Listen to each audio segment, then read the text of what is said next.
Welcome to the Movies to Watch Before You Die podcast. I'm your host, Dylan, along with my cousin and co-host, Gab. and today we are talking about a 1988 comedy that I have nominated as a movie to watch before you die. We are talking about Arnold Schwarzenegger, Danny DeVito, Twins. Gab, had you seen this movie before? Dylan, I had not seen this movie before, although it's one of those movies that I knew that it was the two of them and I knew that they were brothers. And so you can, when you know so much about a film, it's easy to be like, oh yeah, I think I've seen that. But upon watching, I realized I had never seen a second of this film. Okay, now having seen all the seconds of the movie, Gab, I'm going to ask you, I'm going to put you on the spot. What is Twins about? What's this all been about? What am I working toward? Explain! As you would a child. You think you know everything about me, don't you? I dive at your bottom. I bloody well ought to. Twins is about a perfect man born of six fathers and one mother who finds out that he has a twin brother and goes on a quest to reunite with him and their biological mother. Okay, let's see if IMDb agrees with you. A physically perfect but innocent man goes in search of his long-lost twin brother, who turns out to be a short, womanizing, small-time crook. So, Yeah. similar-ish. Okay. Yeah. Now, I think this has happened a couple weeks in a row, Gab. We only have one tagline. Oh my God. Only their mother can tell them apart. Don't you say that's a bad tagline, because that's honestly one of my favorite taglines we've ever done on this podcast. Okay, but I understand. Okay. Yeah. Okay, fine. Because they're physically very different, Gab. No, I understand. It's much like when Arnold Schwarzenegger says, "Well, we aren't identical." It's like, ha ha ha. But I just feel like now that what are we, like 130 episodes in? I'm going to ask you this: what is a tagline? Something to go on a poster. It's like a one sentence thing to get interest. You know what I mean? But it doesn't have to be in conjunction. So let me see what I'm really trying to ask you. There are taglines that are like the summer's zaniest film, right? And it's like, okay, fine. Then there are taglines where it's like kind of alluding to what's going to happen in the movie. And then there are taglines that are like just a chuckle. Yeah, but it's really just to draw interest, I would say. And the dictionary definition of the tagline, I looked that up. A catchphrase or slogan, especially as used in advertising or the punchline of a joke. Okay. So it really can be a mix of any of those things that you were just listing. And I think this time it is meant to be humorous, to get a chuckle, Okay. a guffaw. Okay. Yeah. Yeah. Okay. Because I was gonna say like their mother doesn't try to tell them apart, but I understand. Yes, I don't think that was far too literal of a reading of the Yeah. tagline. Moving on. Moving on, if I can briefly say a little bit more what it's about, Arnold Schwarzenegger is coming from this world of he lived in this isolated tropical island where he was nothing but nurtured. And he goes to find his long lost brother after he is first told about him by the scientist he was raised. His brother was not nurtured at all. He comes from an orphanage. He comes from nobody really caring about him the way that Arnold was cared for. And the two of them get together. And at first it becomes Arnold and, Julius and Vincent. I'll use the actual characters' names. Mm-hmm. Wanting to they think that their mother is dead, but they say, well, let's find out about our fathers. You know what I mean? Why can't we do that? At the same time, through Danny DeVito being this scam artist, schemer, conniving guy, he ends up with a car that he was going to scrap for parts or sell off to be resold that has in the trunk of it basically corporate espionage, where it's stolen jet fuel technology. Doesn't really matter what. All you know is there's a thing in the trunk that is going to be worth millions of dollars, or as Danny DeVito would say, $5 million, which I love the way he says that. Yeah. And they have to go on a journey to deliver this and get the money, with Vincent begrudgingly bringing along Julius, Linda, and Marnie, who are both of their girlfriends, basically. Not that they each share both of these women. Linda is Vincent's, Marnie is with Julius. That was a great summation, Dylan. All this to say, that's sort of what happens in the movie, giving you some spoilers. And along the way, hijinks and hilarity ensues. Correct. Yes. So, Dill, is this a movie that you like watched a lot as a kid? Is this like what is your history with this movie? Absolutely. I want to say that I think that this is a movie that my grandma showed me and Zach. And I think we've just watched it a ton over the years. Zach and I often quote one of the lines to each other, which I guess should I quote it now or should I wait until later? Please quote it now. I'm It's more hanging of on a the edge of my seat. paraphrase, but it's Danny DeVito when he finds out that Julius is the one that they constructed to be this perfect person. There wasn't supposed to be a twin, and you end up with Vincent. So me and Zach will often say, "You telling me I'm the garbage? Like, I'm the leftover?" You know what I mean? That's what we say to each other Yeah, all the time. We each use it interchangeably. that's so funny. It can be either one of us anytime. Yeah, yeah, yeah. Yeah, So yes, that's this was a great. staple in my household a little bit. Okay, I like that. I think sometimes I conflate twins with Face Off. Very different in tone and feel. Yeah. Yeah, but it's like same kind of like these two guys, you know what I mean? Wait, it'd be way funnier if you had switched though Arnold and Danny DeVito, and Danny DeVito was like, "Why can't I reach the top shelf anymore?" Like, Yeah. I think the poster for this movie is iconic, right? They're wearing the yes. same outfit, they're standing next to each other, couldn't be, more different men. So, I think it was high time for me to watch it. So I'm excited to chat about it. So should we get into our opinions now? Please. In this critic's opinion, That's just like your opinion, man. Well, I have a right to my opinion, and my opinion is you have no right to your opinion. So I imagine it's a very easy pitch walking into a boardroom and saying, "Schwarzenegger, DeVito, twins." You know what I mean? They're like, "Come Yeah. on," I Yeah. feel like you'd be like, "I got to hear more about this." It feels like they had to work backwards, where they're like, all right, so they're going to be twins. Well, how are they twins? Well, they were a science experiment. Okay, well, why is Arnold so hot and he's so ugly? Well, one of them is perfect and the other was the garbage. I don't imagine they started out with, "I've got this script about a giant guy and a tiny guy, but they're twins and there's an experiment involved, and also they've got stolen technology." Like, yeah, sure, right, somebody right. started there. No, you definitely work back. This Yeah. is one of the only movies I've ever seen that explains the reason why Arnold has an accent. Because, like, realistically, there's no reason for him to have that Eastern European accent raised on the tropical Yep. island. But the scientist dude who raised him has his very thick, kind of Germanic accent. Yes. Yeah. I noticed that and I thought like that is so interesting. Another thing that I noticed is that in this movie, as well as Jingle All the Way, and I think in True Lies also, correct me if I'm wrong, he says, oh, in Running Man is what I'm thinking of. It wasn't True Lies, it was Running Man. Arnold says, "I'll be back." Yes, people love, if Arnold's in the movie, they're like, "We got to throw in and I'll be back." Yep. Because Arnold says to the doctor at one point, who is lying to them about the experiment, about their mother, about their fathers, "If you're lying to me, I'll be back." You know what I mean? Yep. I think also the difference is, though, actually, I guess True Lies is after this, but I think it's important to note this is the very first comedy movie that Arnold Schwarzenegger ever does. And I find that to be, and I went back and looked through like his movie credits because I was like, is this early in his career? Is this late in his career? His career it spans longer than you think. Like Oh, yeah. he had done a lot of acting, I think, before he blew up. Because what was his first big role? Conan the Barbarian? I would say Conan's the first big role, or Pumping Iron if you want to be technical, but that's like a documentary, so I wouldn't really Yeah, count no, that. I wouldn't call it that. Yeah.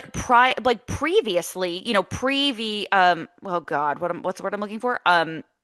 Prior to Conan the Barbarian English, he had done a couple of movies. So by the time we get to Twins, it wasn't early in his career, but it's very interesting that it was his first comedy because about 20 minutes into the movie, I looked at Corey and said, he's like a really good actor.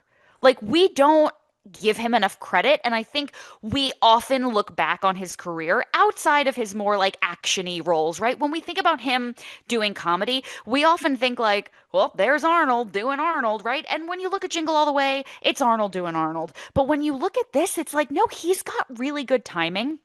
He works so well with DeVito. He's really selling this innocence and this like Absolutely. he it's so good. And like I think we've just always been like, well, Americans love Arnold. So if Arnold's in the movie, he can have a weird accent, he cannot be very funny, he cannot be a very good actor, and we just love him. But he's really good in this.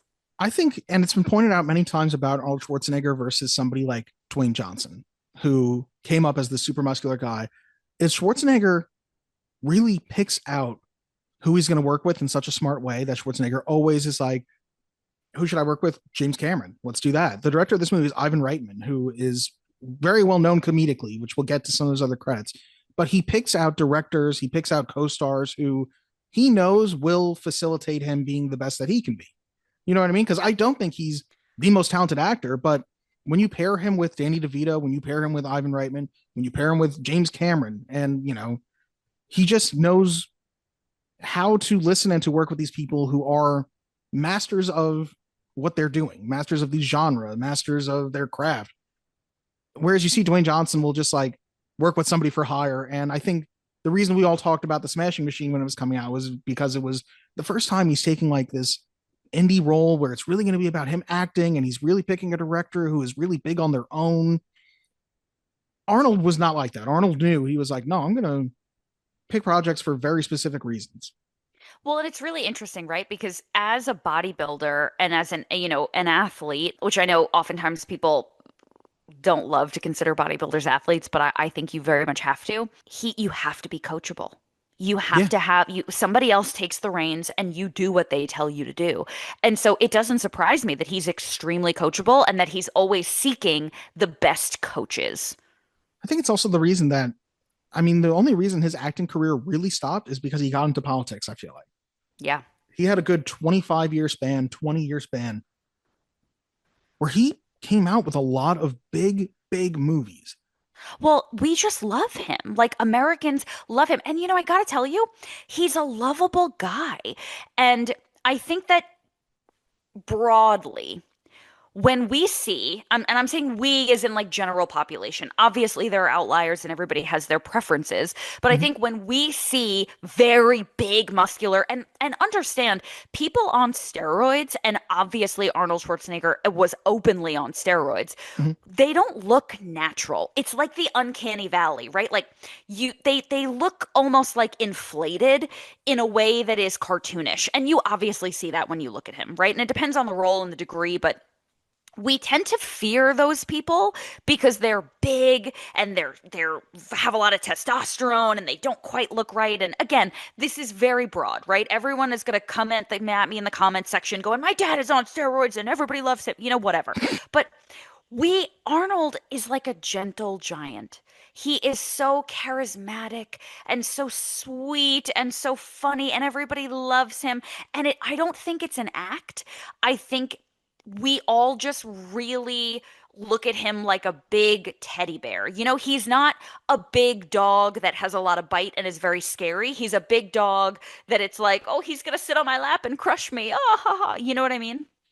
I think it also helps, especially in this movie and with other comedies that he really took on, like Jingle All the Way, Kindergarten Cop. There's a few others I'm sure that I'm not thinking of, Junior, that he does such a good job of knowing how to be, like you're saying, a gentle giant. And I think even upon like the couple moments of violence in this movie is that they're sometimes so exaggerated that he doesn't feel realistically violent and you never get scared of him. And every time he does a violent act in this movie, it's either before or after he's talking about how much he hates violence. You know what I mean?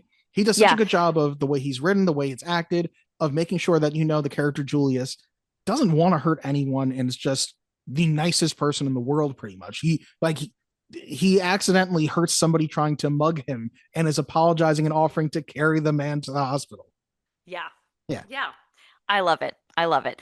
He's lovable. And I haven't seen the documentary that they put out about him. Have you seen it?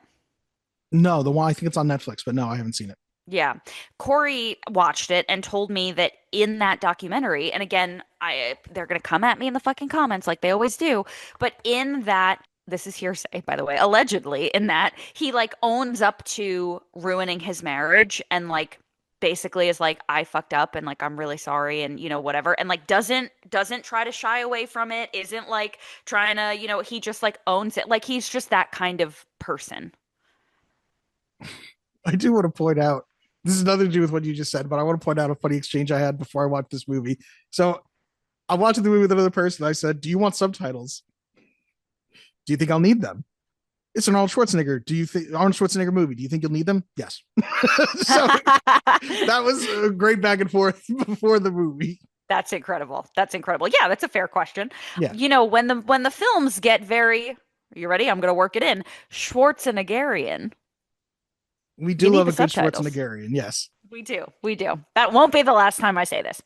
Okay, so switching gears, I would say equally as beloved, equally as treasured, equally as talented, equally as famous, Danny DeVito. Yeah, I think it was really interesting watching. So again, to go back to the person I watched the movie with yesterday, they were like, I'm not used to seeing Danny DeVito be like a bad guy. Because the opening for Vincent is him sleeping with a married woman and then like fleeing the house when the husband gets home. You know what I mean? And she was like, this isn't a good, he's not a good guy in this movie. I think you're more used to him from like It's Always Sunny or something like that, where he's just outright comedic, not like seriously bad. I've never seen It's Always Sunny, so that's why I'm like not certain, but I just always assumed that he was this character in that show. I think for a lot of people who are younger than us, or I'd say under the age of like 30, Danny DeVito is really only known for It's Always Sunny. That's insane to me. Yes, and I'm thinking of I used to watch Taxi on Nick at Night, or Yeah. you know, Matilda. Death to Smoochie. I almost Matilda. You can forget, of course, Matilda. No, well, now I want to look up his I almost said his discography, his Filmography. filmography. I feel like he's done so much that you and I are forgetting about right now. I know, that's why I'm doing this. Oh, One Flew Over the Cuckoo's Nest. I forgot is like his breakout role. Oh yeah. Everybody watched that. I mean, Ruthless People we did on this Oh my God, yeah, we podcast. did another Danny DeVito movie, and he's great in that fucking movie. Oh my God, he's so good. Who could forget? Oh my God, he's when been he in so much. He played Mini-Me in Austin Powers Goldmember in the beginning. The Oh, Hercules, another movie he we was had a on this stripper podcast in that he's in. Friends. Yep. Oh yeah, Space Jam. He's the main bad guy in Mars Attacks. We forgot that he's famous for everything. Oh man, My Little Pony the movie. Really? Yeah. The Jewel of the Nile. Yeah. Johnny Dangerously. Is he in Johnny Dangerously? Who is he in Johnny Dangerously? I don't remember him in Johnny Oh, Dangerously. I feel like That's like 3 or 4 I'm movies we did on this remembering podcast that he's in. he's been in so much, and I think again, they're gonna come for me, but I love how you're this living is- in paranoia now. I'm like nothing. Everything I say is wrong. People want to hurt me over this. Yeah. I'm going to be accused of horrible things. Danny DeVito and Rhea Perlman together for a very long time, separate, do not get divorced, and still love each other very much and consider one another family. Like, this is not a man that anybody has anything bad to say.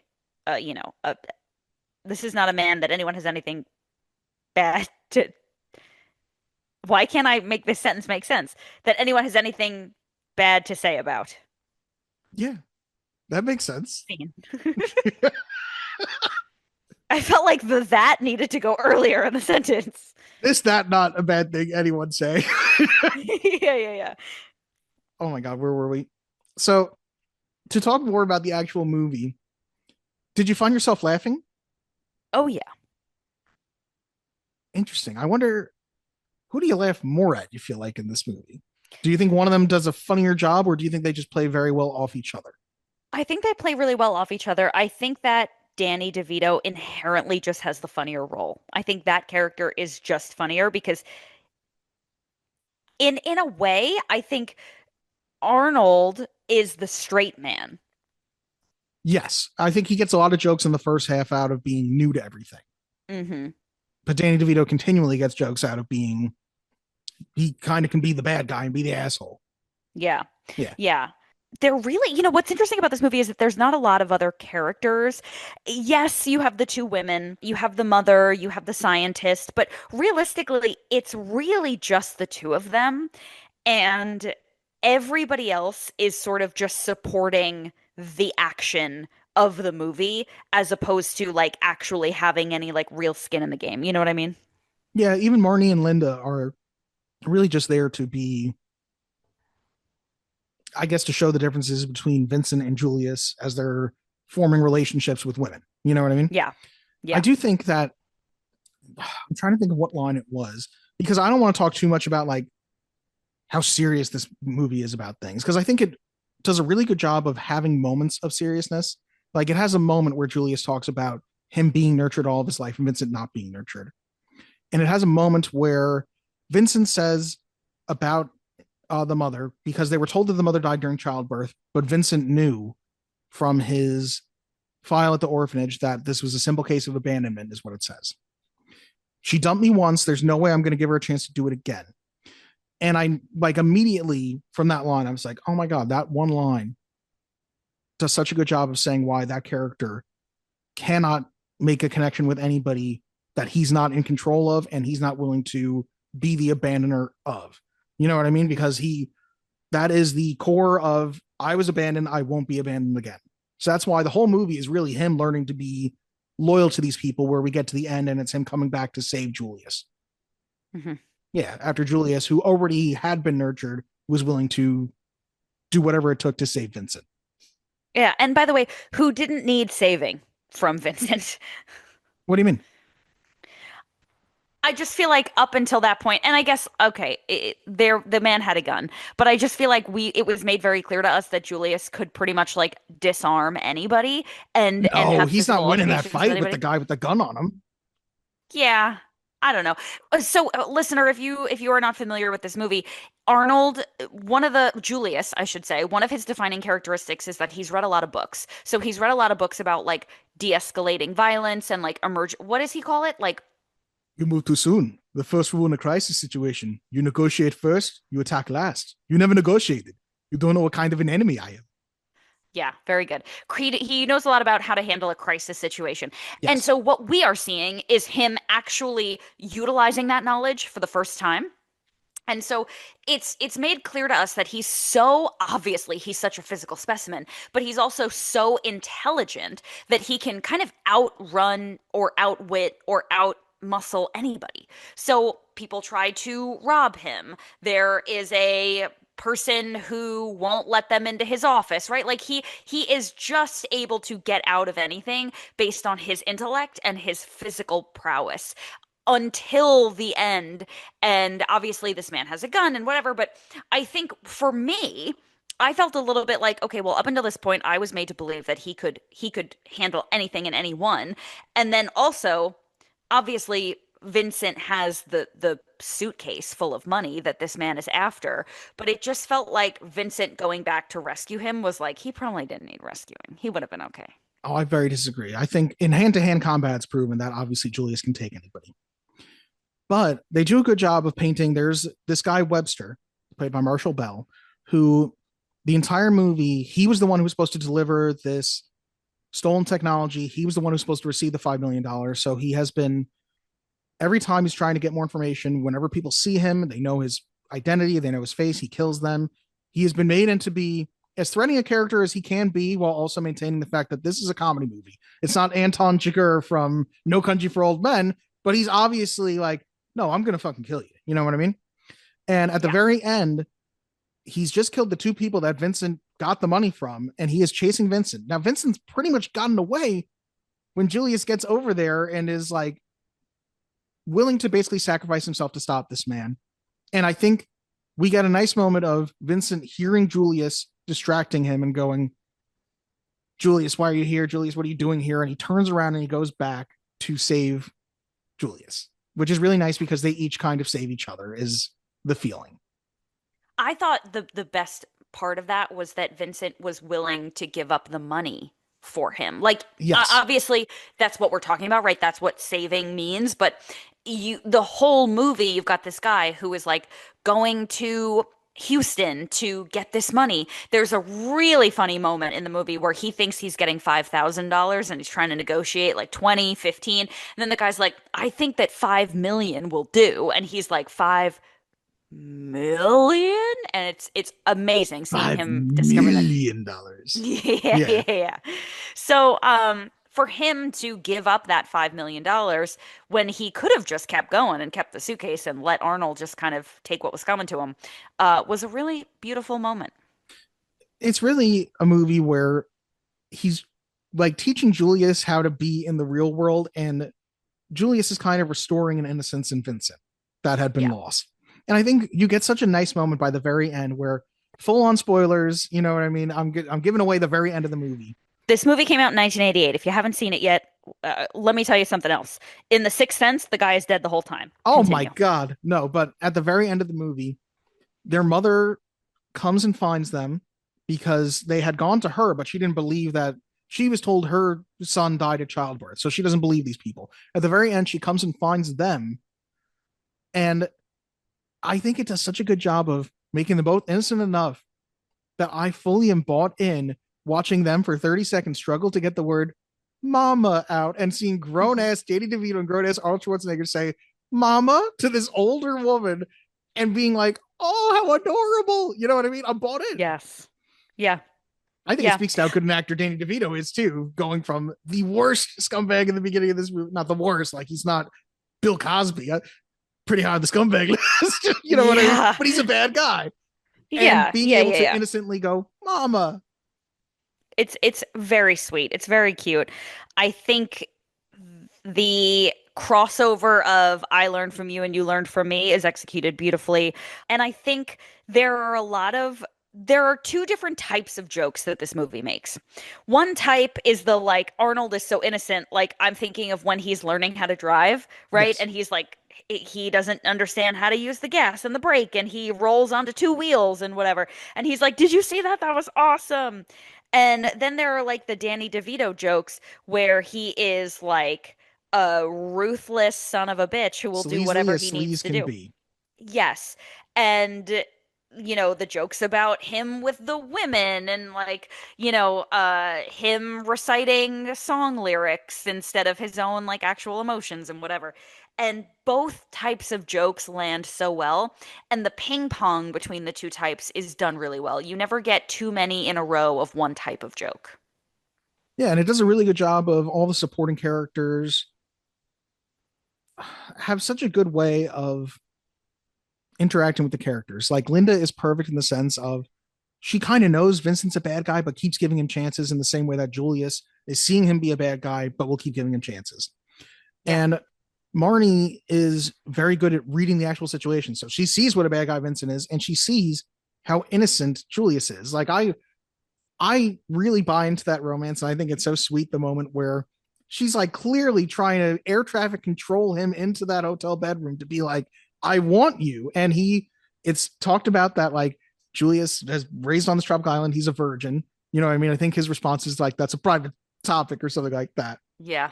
And this woman is like in her negligee on the bed on all fours, like, are you coming to bed? And he's like, I sleep on the floor, actually. You know what I mean? And she finally has to like pretend to be in the bed and be like, well, the bed's too lumpy. I guess I'll have to sleep on the floor with you.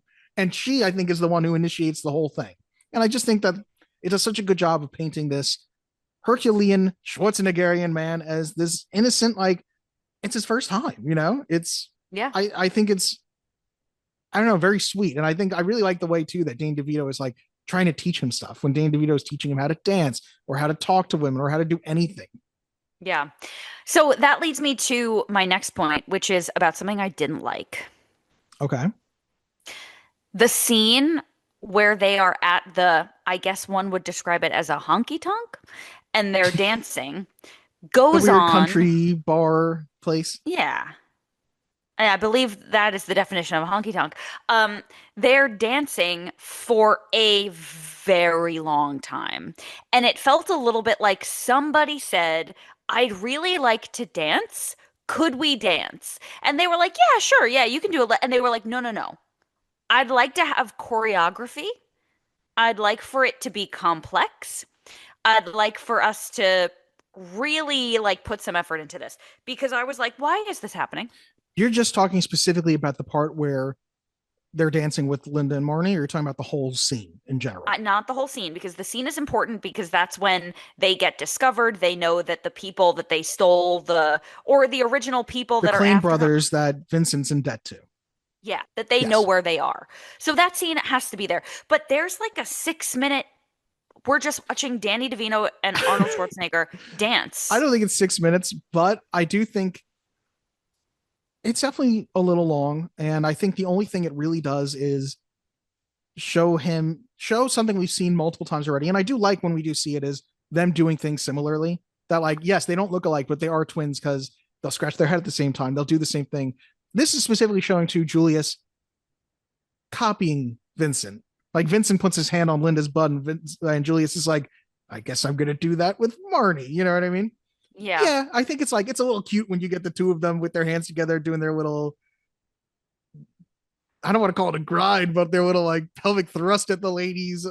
It's too much. It's too much. It's too much. We can It's cut too it much. down for sure. And it was interesting because literally what happens is they're dancing. So Danny DeVito is dancing with his girlfriend, and Julius, I'm sorry, I keep doing that. Julius is dancing with Marnie. And they're doing the same dance, right? Which Yes. implies that either they both just know this dance, or all four of them know this dance, or Vincent taught Julius this dance. I'm in either way. It's okay. I will suspend my disbelief. But they're doing it. It's perfectly choreographed. So at what time did they learn this dance? How long did they have to rehearse? And then, to make matters even crazier, at some point, they like spin the women away, and then Vincent and Julius start dancing together. And then they like take over the floor. It quickly becomes like, are we watching fucking Trouble with a Capital T again? It's more than it needs to be. I don't think it like ruins the movie or anything, but yeah, it's No. probably a little bit more than it needs to be. I'll fully co-sign on that. Yeah, it was a moment of like, I didn't remember it being that long either when I was rewatching it yesterday. I was like, all right, okay, yeah. all right.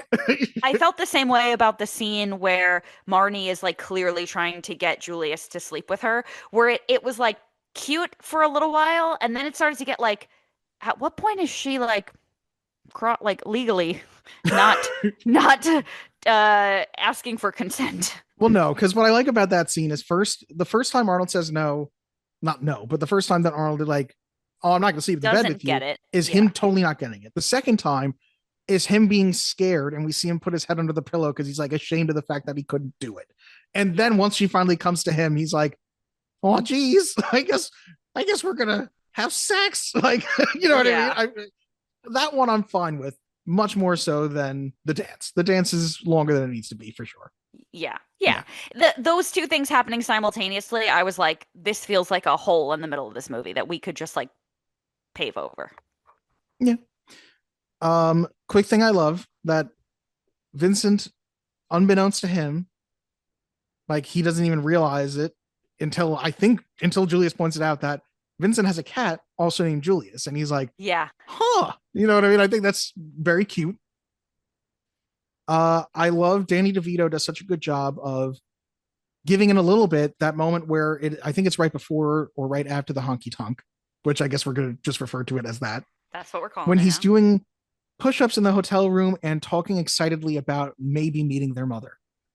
Yeah. When he's let in that hope that will get squished so he can be like, fuck everybody. And then he ditches them all in, where are they? New Mexico. Yes. And by the way, we were laughing about clients that we have who will be like, well, I need to lose 40 pounds by tomorrow, so let me do a couple of sit-ups and push-ups.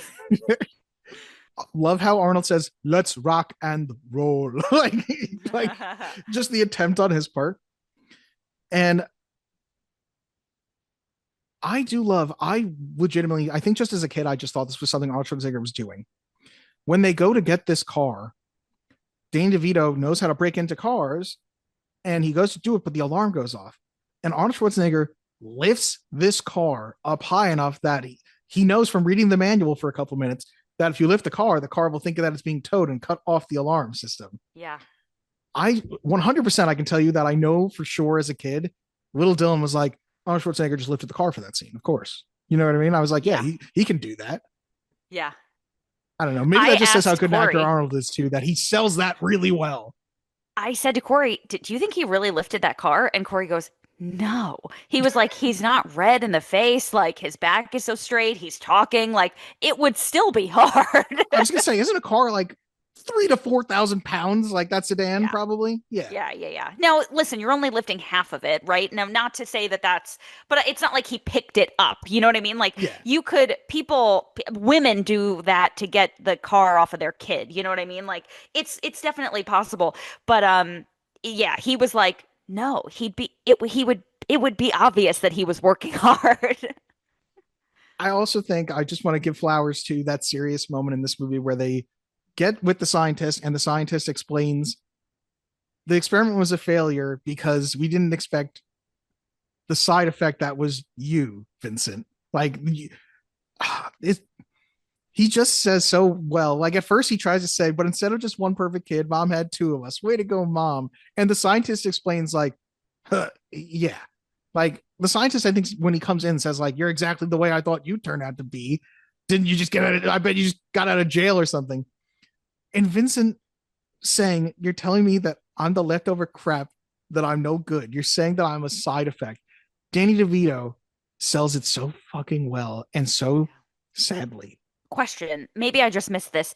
Why was that scientist so venomous? Like what?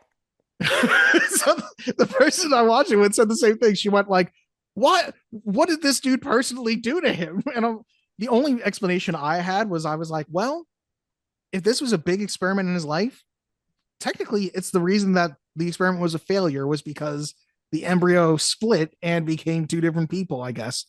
So that's really the only reason I can think of. But he really gives him the business of like, you trash. Yeah, it seems very personal. It's like, was it his wife that Danny DeVito was sleeping with in the first scene? It's very interesting, but also feels like Julius came out exactly the way they intended. So it's like, did he ruin the experiment? You know what I mean? Like, I don't know. And I think they do the right thing of not going too much into the experiment, because the experiment, quite frankly, seems pretty messed up. Like if you spend a lot of time thinking about it, you're like, this seems a little 1940s Germany type of experimentation we're doing here. Yes, let's create the uber person, the perfect uber mensch of some kind. Maybe a little too much for this comedy, and that's why they're like, well, we won't talk about it too many times. Yeah. It's just the necessary evil of explaining how they got there. Yeah. Okay, a couple of things. Number one, you know, when Danny DeVito is first introduced and he's in bed with somebody's wife, right? Mm-hmm. And the husband comes home and he has to like grab his clothes really quick and climb out the window and slide down the side of the house, Column, and whatever you want to call it. Yeah, the column. When he is climbing down the side of the house, the zany music, it made me feel so warm and fuzzy inside. I was like, oh, yes, like late 80s, early 90s cinema. It just felt so good. I will say, I feel like I should have looked up who did the music, and I'm going to right now, because the music does such a good job of selling every moment in this movie. Like the music is that perfect late 80s, early 90s. I can literally, the moment you were talking about, I could hear the like it works. It feels like, I don't want to call it like Seinfeld-ish, but kind of that's feels exactly like what that. it is. Yeah. It just gave you that feeling of like, here he goes again, you know? Yeah. And for the composers here, I see Randy Edelman and Georges Delerue, but it works really well, the music, every time. Randy Edelman, great. Also known for the music for The Last of the Mohicans, Anaconda, 6 Days, 7 Nights, Triple X. Yeah. Oh, wow. Still works. Still does a lot of stuff. Wow. Good for him. Yeah. Unless he wants to retire, in which case, I'm sorry. Bad for him then, yes. Hopefully, good. Second thing. I need to have someone explain to me the hairstyle we went with for Danny DeVito. The bald on top, but the ponytail on the bottom. He kind of rocks that, like he rocks long horseshoe pattern a lot of the time, I feel like. Yeah, but not with a ponytail. Yeah, is this the only time he does that? Because you're right, it just stand out to me as ponytail. Like that does feel like grasping at straws. And I hope that someday when my hair fully goes, I don't ever go that route. I will come to your house and shave it overnight. Like, it's not going to happen. Can we talk about that? Did you hear? I'm sure you didn't. You're not up on the bald news as I am, I'm sure. You'd be surprised.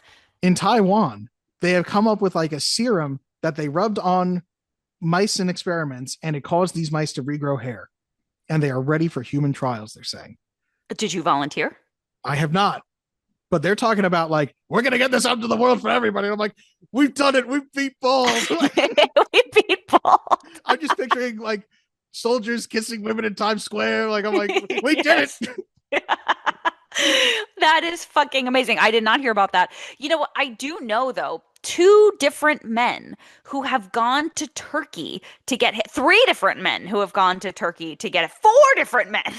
Are they doing it right all now? Coming back to me. No. But they all went to Turkey to get hair transplants, and it looks pretty good. Like it's obviously it's got to grow in for a little while, so it looks a little heinous in the beginning. But like it seems extraordinarily painful, and also, I mean, going to Turkey, that's not an easy JetBlue direct flight, you know. I've heard it costs somewhere between like $5,000 usually for the whole trip. Which feels like it should be more expensive because I had a fucking ovary saving surgery and they tried to get me to pay them $47,000 3 blocks from where I lived. Yeah, why do you think people are leaving the country? How expensive do you think this bald surgery would be in America? Yeah, okay, that's fine. Yeah. That's fair. Bald surgery. Yeah, I want to bring up one more Vincent quote. I'm cranky in the morning, I'm grouchy in the afternoon, I'm moody at night, and I really felt that. I just felt that in my soul. I thought it was so sweet when she goes, I know what you're like. Oh, that is sweet. I thought it was really sweet. Yeah. I looked at Corey at one point. There's a moment, I don't remember exactly what it is. Maybe you can help me remember. But there's a moment where one of them points out to the other, like, you are. Oh, no, it was at the end when they're sitting at their desks and Julius says something positive and Vincent like kind of quips back a little negative thing at him. You know what I'm talking about? No. There was something where it was about the money and Vincent is like, oh, it's a shame, we don't have that. Actually, they he only says get $12,000 we have $12,000 left of our $50,000 reward. But Julius says to Vincent, doesn't it feel good to be one of the good guys though, to have returned the money, and goes, and Vincent, we had talked earlier about that $5 million briefcase, goes, does feel good that we returned that $4 million. Just say it, $4 million. So I love the idea that Vincent has gotten a lot better. He's grown somewhat of a conscience, but he's like, I think it's okay that we stole $1 million of like these people, these evil corporate people's money. Yes. Yeah. Yes. Because I looked at Corey and I said, that's us. You're Julius and I'm Vincent. That is us. Doesn't it feel good to be one of the good guys? And I'm like, no. You need a little bit of Vincent though, because Vincent he did mostly the right thing, but he went, you know what? We'll keep the peace. Because I looked up yesterday, $5 million in 1988, $14 million in 2025 spending power. And I think it was at that point in the movie that we went, yeah, that's enough to kill people for. Like, oh yeah. Yeah. That's my life is changed money for sure. Especially when you're being stalked for 20,000. It's like, yeah, crazy. Yeah, that was my moment where I was like, that is us. That's us in a nutshell. I'm now imagining like Corey changing in front of you and being like, what's with all these lumps on you, Corey? Well, it's really funny. Like I said to him, Corey is the most. This is going to sound like, oh, I love him. And I do, right? But like objectively speaking, he is the most muscular person I've ever seen not on steroids, right? And I'm looking at Arnold and I'm looking at him and I'm like, you would look like a little boy next to him. Like he is so humongous. And I'm like, that is crazy. Like that's steroids. Like it doesn't even look real. It's so crazy. Yeah. I think what's funny is I had to look up Arnold's height during the movie because the first shot of him coming out of the airport, he looks so massive. And I think they did also probably hire a lot of shorter people because he's Definitely. 6'2". He's not tremendously He's not humongous, tall, yeah. but he is unbelievably jacked. But he wouldn't make it in the NBA. No. And speaking of the NBA, if you ever want to see a funny photo, look up Arnold Schwarzenegger, Wilt Chamberlain. because there's a photo of him, Will Chamberlain, and Andre the Giant all together, and he's literally teeny tiny next to the two of them. Are you looking it up right now? Oh, that's hilarious. Like, I know there's a photo too where they're lifting him in the air. Yes, that's exactly what I'm looking at right now. Yeah. That's really funny. Andre the Giant, he died of gigantism, right? Or drugs. I think Or it was both. something related to like the stress on some of his organs from his size. Yeah. But he Do was you know young, yeah, Arnold has heart problems? from steroids. So it looks like there's some kind of genetic issue that he has, but that was definitely exacerbated by steroids. Because I'll tell you what, ask The Rock how he's doing. What does that mean? I think he had a heart condition. That's why he got off steroids. Because have you seen him lately? He looks like the Pebble. I think what's funny is we're like, he looks like the Pebble, and it's like, no, he just looks like normal strong guy, not freak strong guy. Like, I think that's what's funny is like they'll talk about like, I'll see that photo of Hugh Jackman in the first X-Men movie, and people will be like, do you remember when superheroes looked like real people? And it's like, no, he still looked unbelievably ripped. It's just he was like a normal human being who was unbelievably ripped, not like I've dehydrated myself and I've taken human growth hormone and steroids ripped. Well, that's the thing, right? I think Hugh Jackman as Wolverine is very lean. And if I know anything about Wolverine, that makes sense for the role, right? He's not a big guy. He's like, that's why he's Wolverine. He's small. So it makes sense. But these other guys go on steroids and they're not just lean. They're also huge. Yeah, I think a lot of people, I think the photo I'm talking about, and let me know if you've seen this before, him on what will be the right side is him in the first movie. And I know probably people are like, but look how small he was then. That's very good shape for a normal human being. Like, he is very strong. He's very lean. He is probably very low body fat in that photo. Yeah. Yeah. Yeah, but he looks ridiculous on the left. Yes, on the left, I think is a photo of him from the Wolverine or from Logan, where like you could tell that he got to a point where, and I remember he talked about it one time. He was like, before scenes, I would make sure I hadn't had anything to drink that day and do a bunch of push-ups right before he filmed. And I'm like, Jesus Christ, I really respect to your commitment, because no, you couldn't get me to do that. That's what bodybuilders do. I mean, Yeah. their protocol is like, yep, you can't have any water for like 3 days. It's fucking crazy. They take diuretics and shit. It's like, oh my God. Yeah. It's crazy. I think we're ready for facts. I want the truth! Face the facts, ducks. Facts have no place with an organized religion. Starting with our ratings. On the tomato meter, it has a 42% with 18 fresh What? reviews and 25 rotten, What? with an audience score of 40% with an average score of 3 out of 5. What? On IMDb, it has a 6.2 out of 10.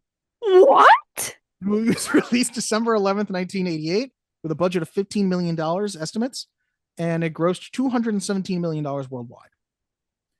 The critics' consensus, though it offers a few modest pleasures for undemanding viewers, Twins leans too heavily on the wackiness of its premise to overcome its narrative shortcomings. Which, the premise is what it's like. It's not promising you more than it's giving you. You know what I mean? I Yeah. don't know. Roger Ebert from the Chicago Sun-Times gave it 3 stars and said, it's an engaging entertainment with some big laughs and a sort of warm goofiness. Jeffrey M. Anderson from the San Francisco Examiner, an idea that began and ended with the casting session. I guess. Janet Maslin from the New York Times. Twins is the sort of movie that seems to be made of styrofoam, instantly disposable, but it won't quickly disappear. Which, I don't know how to take that comment, but okay. Nigel Floyd from Time Out. DeVito displays his remarkable ability to shift from fast-talking cynicism to affecting sentiment, while Arnie reveals a reasonable talent for light comedy. Letterboxd reviews. Please. Ordinary Gum. This is who Dwayne Johnson and Kevin Hart think they are. Kading Yeah. just put cum milkshake as their review. Which the term sperm milkshake is thrown around in this movie. Amelia, who said Arnie's accent was what helped me tell which was which. And Jason Herschel, who said, I had forgotten how delightful Schwarzenegger was in this. He's like a human golden retriever. It's so true. It's so true. The movie's directed by Ivan Reitman, who also directed the first Ghostbusters and Ghostbusters 2, Stripes, and Kindergarten Cop. The screenplay is written by William Davies, William Osborne, Timothy Harris, and Herschel Weingrod, who also wrote How to Train Your Dragon, The Scorpion King, Kindergarten Cop, Space Jam, and Trading Places. So a lot of comedic talent in the writing and directing. Movie stars Arnold Schwarzenegger as Julius, who you may know from Total Recall, Terminator, and The Running Man, which the day this is coming out should be the same day that The Running Man remake is coming out, so that's cool. Danny DeVito as Vincent, who you might know from Matilda, Ruthless People, and It's Always Sunny in Philadelphia. Kelly Preston as Marnie, who you may know from Jerry Maguire and The Cat in the Hat. Chloe Webb as Linda, who you may know from Sid and Nancy and Practical Magic, with Bonnie Bartlett as Marianne, who you may know from Boy Meets World and St. Elsewhere, and Marshall Bell as Webster, who you may know from Total Recall and A Nightmare on Elm Street 2, Freddy's Revenge. Okay, pause. That's the mom from Cat in the Hat? Kelly Preston is, yes, who played Marnie. Holy shit. Okay. And She's then also married to John Travolta until she passed. Oh, wow. This is all piecing together for me now. Okay. What did she die of? I want to say it was cancer.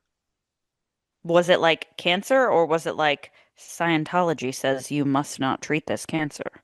She died at the age of 57 in 2020, 2 years after she'd been diagnosed with breast cancer. Her diagnosis had not been widely publicized. She had been receiving treatment in the MD Anderson Cancer Center in Houston. Oh, okay, good. Yeah. Okay. Oh, don't talk bad about Scientology. You're such a bigot. About Scientology. We're okay with that. Okay, thank you. Well, the comment section will come for me. We're not going to get Tom Cruise on this podcast because we hate Scientology. Damn. Yes, exactly. Sorry, everybody.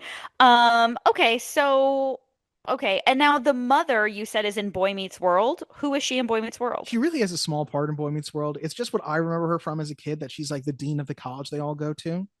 Oh, okay. And she's been married to William Daniels, who played Mr. Feeney for, I want to say, at least 50 years. Oh, that's nice. Let me make sure on that. Let me fact check how long they've been married since 1951. They've been married for 74 years. They're both alive? He is 98. She is 96. So the answer, yes, is what you need to say. Yes, they are both alive. They actually were both at, oh my God, what's her name? Who played Topanga? Danielle Fishel, I think is her name. She is on Dancing with the Stars, and they both were there for one of the episodes. They did like a little Boy Meets World reunion. Holy shit! They both were there. How old is Grandma? Grandma Doris, my grandma? Yeah. She is 94. She's fine. God bless her. Okay, that's amazing. Thank you. Now, do you want to hear some fun facts? I mean, if that wasn't fun, Dylan, I don't know what is. So yes, please. So first and foremost, you brought it up. Do you remember the scene where Arnold Schwarzenegger is driving on the two tires? The car is on its side. Yeah. So stuntman actually doing that, which first of all, I think is incredible. But if you watch very closely, when they get to the supermarket and the car lands, you can see it in the movie that when the car lands, the airbags deploy. And I never noticed it until I read about it, and I watched it. Like, I was like, rewind. And I had to watch it because you just see the airbags and then it cuts away to the next shot. That's hilarious. So thank you, stuntman, for your sacrifice. Yeah, hopefully you're okay. Yes. I also want to say another fun fact here. There had been talks for years of doing a sequel, which was going to be triplets. And the idea for the longest time was going to be that Eddie Murphy was going to be their third brother. Oh my God, that would be amazing. Now, I think it would have been really funny if they had done this in the 90s or even in the early 2000s, but they never got around to it. They only fully stopped the idea in 2022 because Ivan Reitman finally passed away. Not finally, like we were waiting, but like Ivan Reitman passed away. And they said, like, we're not going to talk about this any further. But even at that point, there was like work on a script going on. I think at that time they were talking about Tracy Morgan being their third brother, maybe. Even better. Did you ever watch oh my God, what was the Tracy Morgan TV show that was 30 like Rock? the last OG? Oh no. Oh God, it was so good. That was what I love 30 Rock, but the last OG really made me fall in love with Tracy Morgan. Corey and I are friends with Tracy Morgan's personal trainer. Huh. Yeah. I got nothing. Now listen, Tracy Morgan, if I were his personal trainer, I wouldn't be bragging about it, if you know what I mean, but oh my God. I'm just saying. He's being a personal portly. trainer is like being a therapist in the sense that you can't make somebody do anything. You're just instructing. You're it's helping. Very you're true. guiding. Yeah. And Tracy Morgan survived a very traumatic car accident. We're all very grateful he's still here. Yes. you know, We so don't want he the doesn't wanna work out, he Scientologists doesn't and wanna work Tracy out. Morgan fans coming out this, Gav. Take it Yes, easy. yes. I love my Tracy Morgan. Okay, anyway. So Arnold Schwarzenegger said that the budget was kept low because he, Ivan Reitman, and Danny DeVito all took no salary for the movie. All three of them, because Schwarzenegger had no comedy experience, the studio wasn't sure about it, all three of them got a combined 40% of the back end profit. So this movie, Arnold has said, is actually the most he ever earned from a single film. He got $40 million for this movie. Wow. That's awesome. Which I think is a really cool example of like, yeah, I bet on myself there that I was like, I think I can do a comedy. I trust who I'm doing it with. And wow, did it work out? Yeah, that's amazing. And I don't want to like jump ahead of anything, but I'm sure you're going to bring this up. But one of my favorite things about this movie is that I didn't realize that Schwarzenegger and DeVito are like still friends to this day. Yeah, they always seem friendly whenever you see them together. They did a presentation, I think, I want to say it was the Oscars, where they were very chummy back and forth because they both played Batman villains recently, and I love that too. Yeah. Who Schwarzenegger was a Batman villain? He was Mr. Freeze in Batman and Robin. Interesting. You've never seen it. He still had the accent? Yeah. Do you think he does the accent when he's at home? Do you think he can put on a different accent, Gab, and he's just not been doing it this whole time? I'm just saying, like, do you think he does it when he's like by himself? Yes, that's how he talks, Gab. I know. Come on, Dylan. There's a great deleted scene if you've never seen it from Terminator 3 Rise of the Machines, which I know you've seen the movie because we saw it in theaters together. Yes, of course. Of them starting like the Terminator program, and they show that it's based on this guy, Sergeant Candy, who is played by Arnold Schwarzenegger, but it talks like with a thick Texan accent. I'm Sergeant Candy. And there's another guy in the boardroom, and they're like, can we do anything about the voice? And there's some random, like, he's kind of scrawny looking, this guy in the boardroom who goes, we can fix it. And I'm like, that is so cool of an idea that it was like, that's not what this guy's actual voice was that they based the Terminator off of. Like, I love that. I don't know. That's great. It's a silly deleted scene. More fun facts here. Jason Momoa said in July 2019 that he would love to do a remake with his Game of Thrones co-star, Peter Dinklage. Oh, yes, that would be amazing. You know what? If you remade this movie, I would give it a shot. And at the very beginning of the movie, we see a young version of their mother, Mary Ann, played by Heather Graham, who it's one of her first roles, I think. Oh, that makes sense. Yeah, it's just like she, okay. I thought she looked familiar. Mm-hmm. Last fun fact I have for you. Arnold Schwarzenegger has revealed that while they were taking a break from filming for lunch, Danny DeVito offered him a cigar. Schwarzenegger was known for having a cigar in hand because we talked about in Jingle All the Way that there was a cigar budget in the tens of thousands of dollars on the movie. Arnold did not know that DeVito had laced the cigar with marijuana. And by the time they got back to working on the scene, he could not remember any of his lines. Oh my God, that's fucking hilarious. Also, somebody had to be pissed. Oh, I'm sure the director, the cameraman, the crew were pissed, but I bet you Danny DeVito was laughing his ass off. And I love the thought that Danny DeVito is like a little bit of a pothead and must have been like, this is going to be funny.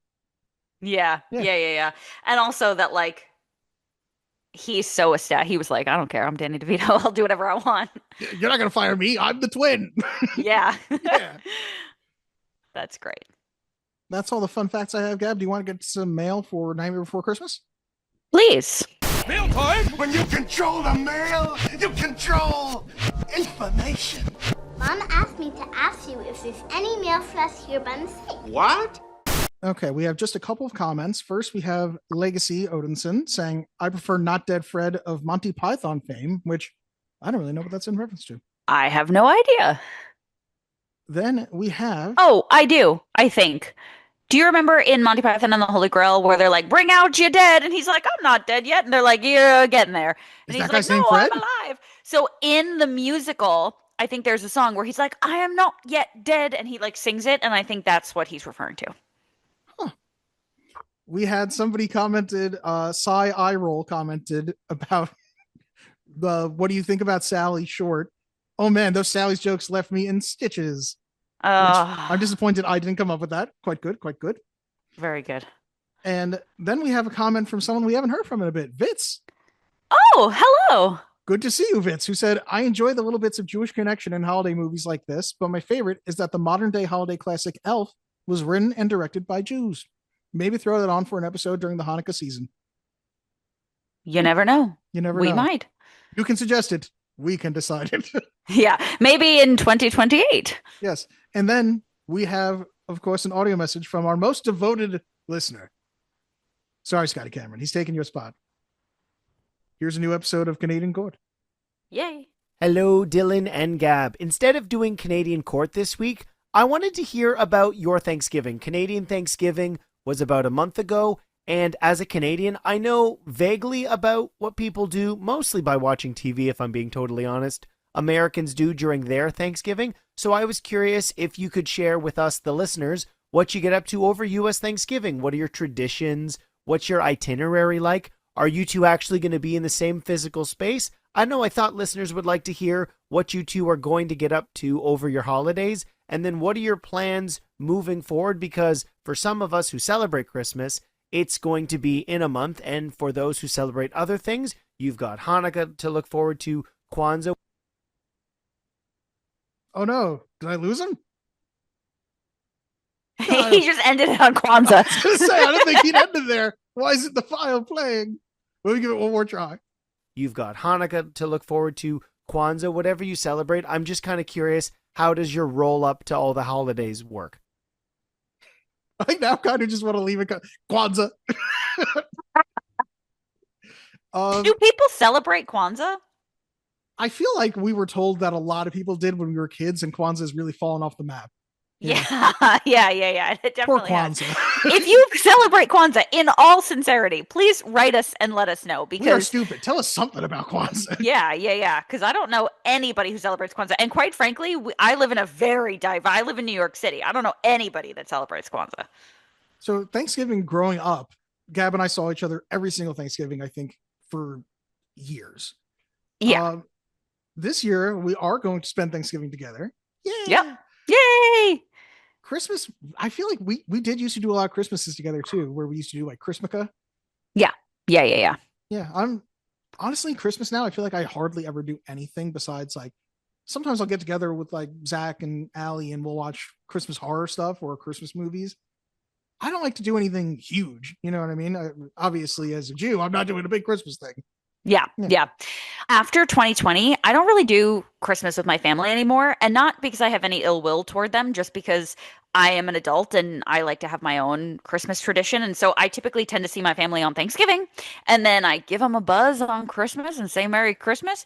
And usually Corey and I spend the morning doing gifts. We watch a couple of fun little Christmas movies. And usually we end up going to the gym, which I know sounds like really crazy, but we get a fun little Christmas workout in. And then we walk around the city, which is like vacant.